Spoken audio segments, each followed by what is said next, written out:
It's the week of January 22nd, week 3 in commercial real estate this year, I guess. When's our next vacation? Probably next week. I mean, January is kind of a blow-off month in commercial real estate. All the CRE bros go on their ski trips to Telluride and Aspen. Well, don't Jackson Hole. Don't rub it in. You're just in Tahoe. I was in Tahoe. That's right. I was in Tahoe. But you don't ski anymore. I don't ski anymore. I gambled and worked out. Actually had a business meeting or had a lunch. Yeah. A brunch. I had brunch. It's a prolific skier. Yeah. Yeah. Very, very interesting guy. We actually have his partner coming in tomorrow for the podcast. Oh, really? Yeah. Oh, nice. So, Zeke. Jeff Z.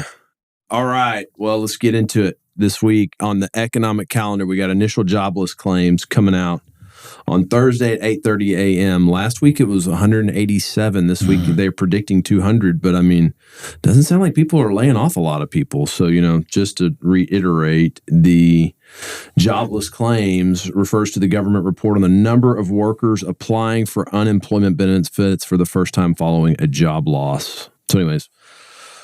Economy is rolling still. Yeah. New home sales comes out on Thursday at 10. This is the new residential sales. This is an economic indicator that measures the sales of newly built homes. New home sales is viewed as a lagging indicator of demand, but is still closely watched by investors for clues about broader movements in the economy.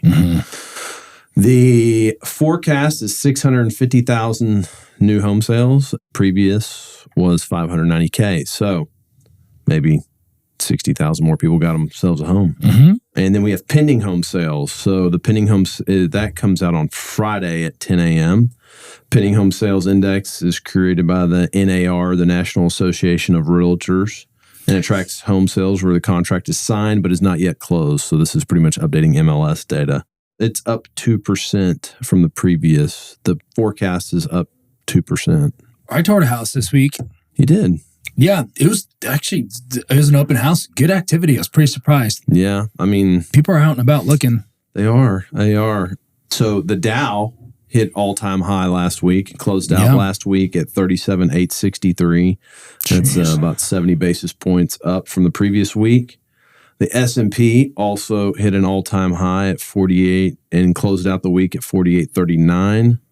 That's up 1.15%. The NASDAQ closed out at 15,310, 2.2% increase over week. And crude is up from 72.68 to close out last week at 73.25. That's about 77 basis points. And basis points makes me sound smart.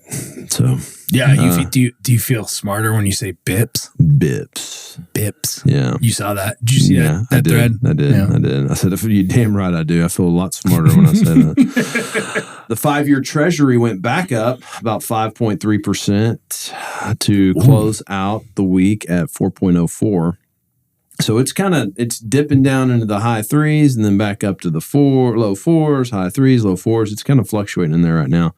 10-year was up 3.9% to close out at 4.131, and SOFR remaining at 5.31. As debt markets stabilize, I think there's just been a lot of chatter of, more activity this year, blah, blah, blah. But there's so much dry powder that's been sidelined. Be careful for what you wish for. Yeah. Because these big groups, man, once there's any indication that they can get some leverage, they're going to come back in pretty heavy. Yeah. No, I agree. I hope they don't. Honestly, I kind of hope rates hold. Me too. I've loved the ability to play where we're at right now. Yeah. There's a lot of flexibility. I mean, we like having a sense of urgency. Yeah. But it's nice not having your face pressed on the grill all the time. Yeah. Where you can just kind of you can take a day or two to take a breath and evaluate. Well, cheap money allowed a lot of people to get into this business. And I'd like for them to stay out of the business. Yeah. I like when we find something and we're the only guy. Kind of like we got an LOI out really quick, and we're really the only person in the mix. Yeah. And then I feel really good though. Like we offered on something pretty big last week. I know we both know who the other players are in it, but it's like I feel good like competing against them. Yeah. Like, you know, because of where debt's at. No, yeah, we're growing up. So real estate stocks, let's see, the week, real estate diversified, it was up 1.96 to be the leader, and REIT hotel and motel was up 1.47 for second, and real estate development was third. Real estate services came in at fourth. I kind of thought like a real estate services bet, like you got to think like if you started buying up some Marcus and Millichap and JLL and CBRE right now and waiting for capital markets lights to turn back on, you could probably start accumulating some stock pretty cheap. And when they start ratcheting down debt, capital markets investment sales will step up. And did you see Schwartzman though when he was over in Davos? His interview? No, I'll send it to you. They're about to become sharks. He commented on something like that where there's just been some distress on publicly traded corporations, and I bet you they're eyeballing a couple of bigger services companies. Yeah. You know, I mean, Cushman's been struggling with their debt. Yeah. It's all public. Yeah. You know, I'm sure Marcus and Millichap, their volume's probably significantly down. Revenue's probably down. I wouldn't be surprised because he makes a comment that European actual real assets are very attractive to buy right now. Yeah. Because they had rates at 0 for so long, and now they're at 5 or 6. And so that's a pretty dramatic challenge for them to operate. So buying assets over there is really interesting. But he was just saying businesses over here are a lot more attractive to buy because there's some distress from publicly traded corporations. So yeah, no, Davos would be interesting to go. How does one get an invite to that? Man, I don't know. I feel like you got to be Illuminati. I'm going to find a way to go. You should. I'm going to be like, I'm just going to go to Davos and hang out. I want to go to Switzerland. I love Switzerland. I went there once when I was 15. I thought it was the coolest place in the world and never been back. I've never been. I've heard it looks really cool. It's beautiful. It is beautiful. Well, maybe one day we'll be on the invite list to Davos. Yeah. Get the PJ ready. We're going to Davos. Come on, people. All right. For you gambling degenerates, football picks. All right. We took Houston versus Baltimore. Lost. Thought I was going to win that bet. It's pretty good up until about the second half. They kind of blew it away. Green Bay at San Fran. Took Green Bay in the points. Won that. Although San Fran won, which I was honestly the outcome I was hoping for. Tampa at Detroit. We took Detroit at -6. Won that bet. And Kansas City at Buffalo. We took Kansas City in the points, and we won outright. So 3-1. It's pretty good. Pretty good NFL playoff run. Considering the week prior, I think we were goose eggs, right? Yeah, I think we had 1 win out of 4. I did bet on UFC this weekend, man, and I got waxed. So, man, I feel like that's a sport. If you're not like just super in all the time and really have an intimate knowledge of the bet I like in UFC is the over/under on rounds. Oh, okay, because I like that, and I love the underdog money line when it's like at 600.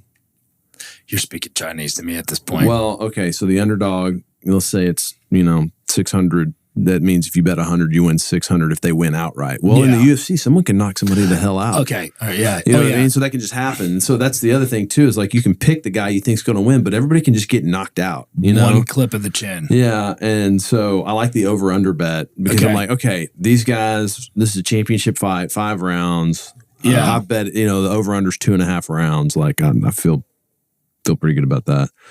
This week, Kansas City is at Baltimore. Baltimore is given 3 points. I'm taking my homie. I don't know, man. That guy does not look, yes. Do you realize this? He's been starting there for 6 years. Okay. Yesterday was the first road playoff game he's had to play. Really? And they've never had to play on the road. That's the first one that won it. Those games are always incredible. The Bills versus the Chiefs games are always just awesome. And then Detroit is at San Fran. The spread is -7. I feel like that's going to be a really solid game. I think it's going to be a great game. Yeah. And I really want to see Detroit win. Yeah. But I really want San Francisco to win just because I have a buddy that's a coach there, and I'd love to see him win a Super Bowl. Both those programs are really storied. It's like the 70s, 80s, 90s, like early 90s kind of come. Oh, Cowboys ruled in the early 90s. But like it would be good to like get some new blood in the mix. Yeah. Yeah. No. Yeah. It'd be cool. Props to Detroit, man. That's exciting for them. That place needed something. You ever been up there? No, I don't ever want to go.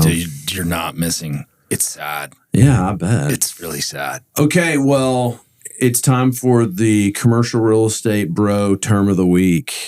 Bro. This was a very funny one. We saw a portfolio, or I don't know, I guess it's a single building, come to market, but I saw a post on LinkedIn about a building in Brook Hollow, which I'm very familiar with, and it advertised it as part of the Brook Hollow micro market. What the fuck does that mean?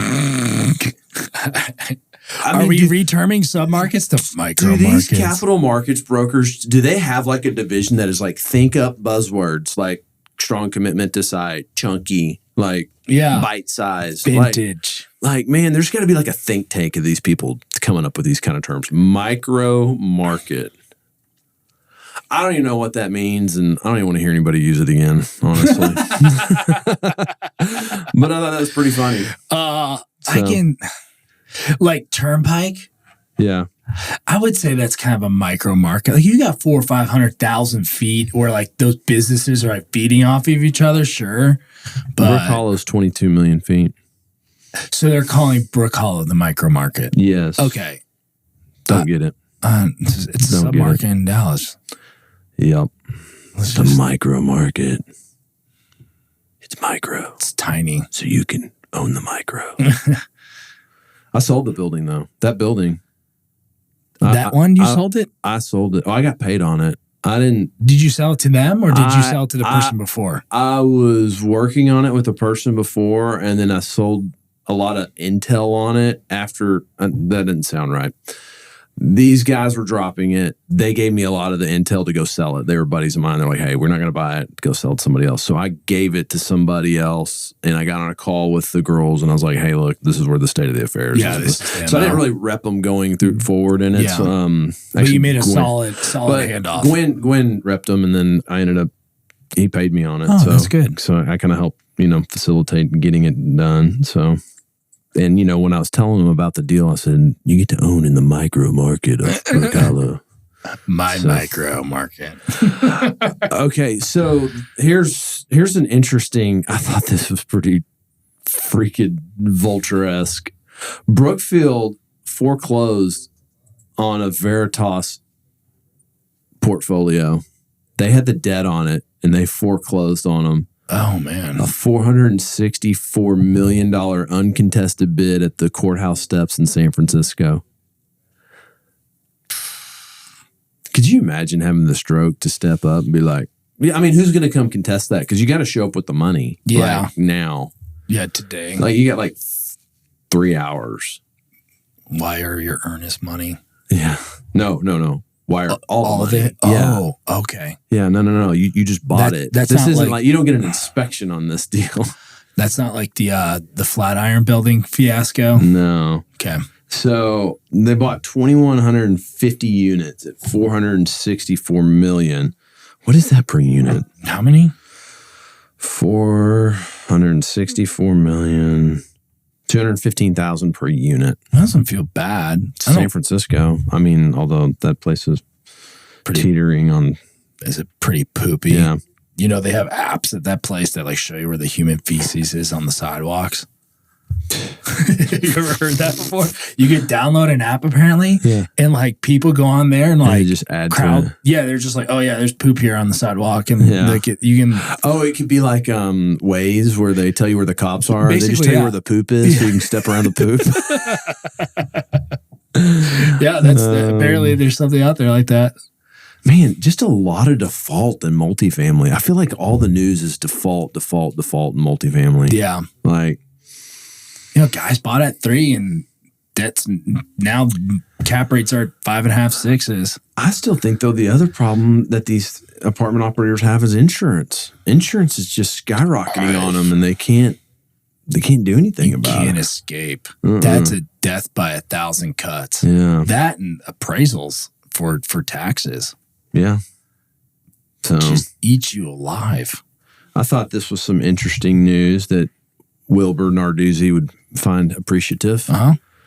The final World Cup game will be played in Dallas at AT&T Stadium. Apparently, you have to get on a raffle for it. Oh, really? Yeah. They're not. You can't buy tickets. That's why I've heard through the grapevine. A buddy of mine from Mexico sent me that. He's like, dude, this is awesome. He's like, I'm going to throw my name in a raffle. I was like, oh, that's a different way of getting in the mix. So, Any UCRE bros have any hookups on some World Cup tickets? I would gladly take it. greatly appreciate it. Yeah. Bella, don't come in. Too. Don't come in that day. You need tickets, Bella? Bella needs tickets too, guys. Yeah. She does all your leases when you're leasing your property, so hook her girl up. So, man, that would be kind of cool to go to a World Cup final. It would be super cool. Yeah. I've got when I'm in Italy in 2.5 weeks, I got a pretty good lineup. I'm seeing Roma play Inter Milan. So that's number 1 and number 7 in the Italy rankings right now. And then seeing Lazio, which is the crosstown rival in Rome, play Bayern Munich, which is the perennial powerhouse in Germany. In Rome, both at Stadio Olimpico. I'm pretty juiced. I want to go to a European soccer game. You should. I watched and I highly recommend this to anybody, the Netflix documentary on David Beckham. Oh, yeah. That was really good. Yeah. I didn't realize what a badass he was. Dude, he was incredible. He was like Tom Brady. Yes. He was the Tom Brady of European soccer. Well, the craziest thing is, I don't remember it because I was too small, but like just the energy around him all the time in the public eye. Yeah. Nothing like ever seen before.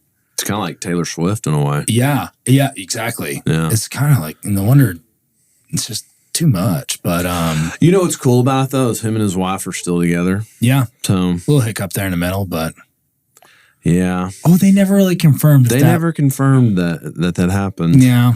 I don't know that they probably wanted to openly talk about that if it did. Yeah. But no, you should. It's like, you can fly to London from here and catch some really good games. So it's But I wonder what the impact on the Dallas economy, the final for the World Cup is. Huge. I mean, huge. The Hispanic population here, huge. Yeah. Like big. It's big time. That's cool. That's really cool. It will be really awesome to see that. But what you were looking at a story before we started here. What were you looking at? The Schwartzman clip. Yeah. Bella, can we tag this in the show notes? Is that possible? I'll send it to Bella so it's there, but it's a really interesting take. He's really interested in European assets. Obviously, we don't play over there, but and his thoughts while he's there on what interest rates are doing and then what they're kind of looking at. So they went on a buying spree last year. Have you ever read the book The King of Capital? No. It's pretty much the rise and fall and the rise again of Blackstone. How Stephen and his partner, I can't remember who his partner is. How they started it. But I mean, it's literally them, and they started and they raised $1 billion fund day one. It's pretty interesting. It's a lot of leverage buyout stuff, but it's a good book. Yeah, they crushed it. I mean, he's worth almost $40 billion. They manage $1 trillion worth of assets. I bought a new book this weekend. I sent you this. You did. I sent you in Slack. Oh, in Slack, direct? Well, I sent you an article in Slack. Oh, I saw that. Sorry, I read the article. But anyways, there's a book called The Texas Triangle. I bought it. I'm reading it. It's pretty interesting. So yeah, that was a really interesting Read with Henry Cisneros. Henry Cisneros used to be the San Antonio mayor. Mm-hmm. He runs a fund out of New York now or something. Yeah, but it sounds like he lives and works in San Antonio. Yeah. But anyways, he wrote a book called The Texas Triangle, and it's pretty cool, which is, I think, going to be our new branding piece. I have a word that I got from in there. I'm not going to share it now because that means we lost the ammo for next week. Yeah. But yeah, there's a word in there. Okay, good. So yeah, let's bifurcate episodes with that word for sure. So, but anyways, it's a pretty cool book. I bought a hardcover. I bought a Kindle version. I bought a hardcover for the office, so you can peruse through the economic power of the triangle. So Peter Peterson, and I think that I'm just looking at the Blackstone. I think that's the other guy he founded it with. Peter Peterson. What a name.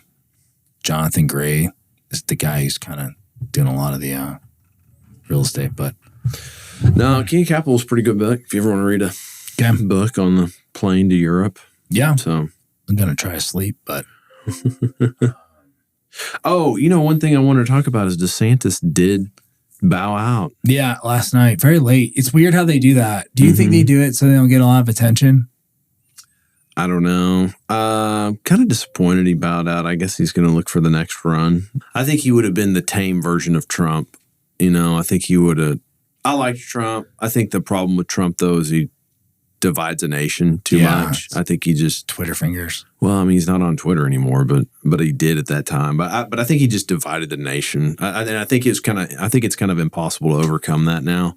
Yeah, I'd agree. Like the blemish is there. Yeah, and I mean, I think he'll do a fine job, but I think DeSantis would equally have done a good job and maybe not had that polarization, consternation, or whatever. Yeah, just the friction that Trump brings. But oh well. Yeah, if we can get that bonus depreciation back. I saw an article on Twitter. They're like, man, this starts coming back. I sent it to D Styles. I was like, I know you always want to hear about this stuff. Yeah. No, he'll do stuff that he doesn't do, things that don't benefit him. Yeah. Yeah.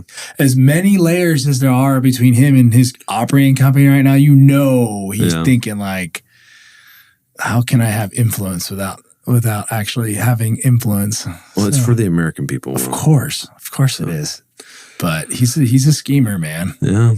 So, yeah, I saw that. And then Strip Mall guy just revealed himself this morning. He did. He revealed himself, and he looks very similar to his cartoon character. I got to look up the Real Deal article, but he looks about like what I thought he would look like. Because I kind of think you always kind of look like your avatar, and so that makes sense. Yeah. So. Yeah. Skinny white dude. Upper West Side. There was a ton of outing of anonymous accounts a couple month or two ago, and this guy got busted with the ghost account saying he was a debt broker out of Austin, or Constant raised Dan. Yeah, but it was just a ghostwriter from another guy some guy pieced it all together and just outed him, and ended that page like in. Oh, there's been no more postings. No, it's he done. was constant. Yeah, he was constantly posting Dan. Well, somebody tried to bring down Bob. How do you pronounce his name? Knackle? Yeah. Yeah, because I guess he hired somebody to kind of like coach him through it. I would say they're more of a coach. Yeah. But Bob's writing it all out himself. I mean, the guy is he's a content machine.